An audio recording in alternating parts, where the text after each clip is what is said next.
আমার একটা মেয়ের সাথে 5 বছরের রিলেশনশিপ ছিল। আমরা বিয়ে করতে চেয়েছিলাম কিন্তু বাড়ি থেকে মেনে নেয় না। এখন মেয়েটির বিয়ে ঠিক এবং কাবিননামাও হয়ে গিয়েছে, কিন্তু ঘরে তুলে নেয় নাই। মেয়েটা এখনো আমার সাথে কথা বলে, এতে আমার কি করা উচিত? আমি প্রত্যেকটা মেয়েকে বলবো, প্রত্যেকটা যুবককে বলবো, যে যাকে পছন্দ করবা সে তাকেই বিয়ে করবা, এটাই হচ্ছে রাসূলের সুন্নাহ।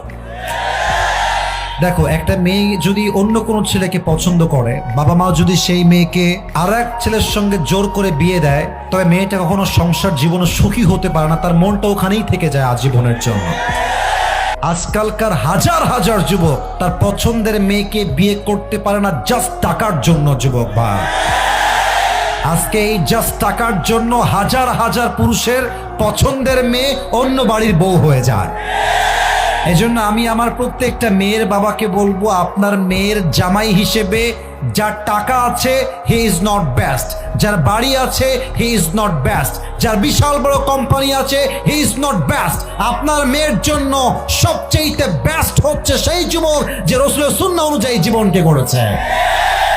তো যেই যুবকটা প্রশ্ন করেছো যে বিয়ে হয়ে গেছে, সবকিছু ওকে হয়ে গেছে, আমি বলবো সোনামণি, এটা ভুলে যাও। নেক্সট বেটার অপশনকেই তুমি খেয়াল করার চেষ্টা করো। যা পেয়েছেন এটা আল্লাহর পক্ষ থেকে আসছে, আর যে ছেড়ে গেছেন আমার জন্য ছিলই না। যুবক ভাইরা, এজন্য আমি বলবো দুনিয়াতে মেয়ে মাত্র একটাই নাই রে বাবা, আরো আছে, আরো আছে। মাথায় রাখতে হবে, আমি পুরুষ মানুষ, আমার মনটা পাথরের মতো শক্ত।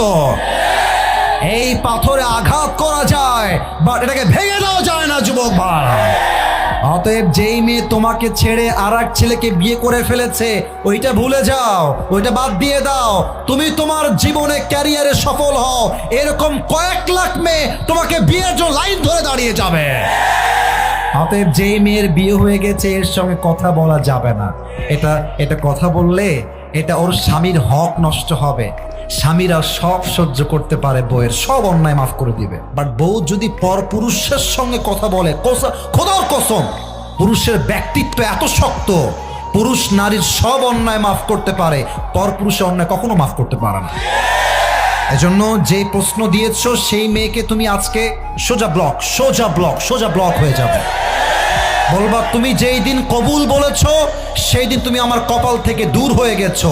এখন থেকে তোমার রাস্তা ভিন্ন, আমার রাস্তা ভিন্ন।